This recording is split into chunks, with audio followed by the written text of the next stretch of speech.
វិតមនុស្សយើងបើរស់នៅឲ្យសាមញ្ញពេញចិត្តនឹងអ្វីដែលខ្លួនឯងមានរៀនទទួលស្គាល់ការពិតបើកចិត្តឲ្យទូលាយ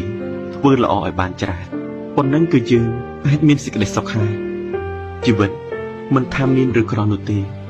អ្នកត្រូវតែមានចិត្តសប្បុរសចំពោះមនុស្សជុំវិញខ្លួនរស់នៅឲ្យសាមញ្ញ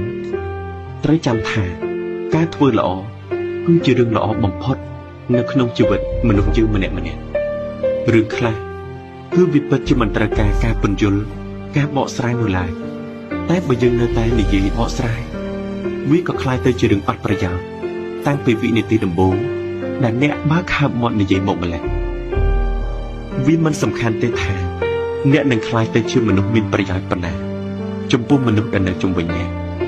អ្វីដែលសំខាន់បំផុតនោះគឺតើមានមនុស្សប៉ុន្មានអ្នកដែលនៅក្បែរអ្នកមិនបោះបង់អ្នកចោលនៅពេលដែលអ្នកជួបទុក្ខ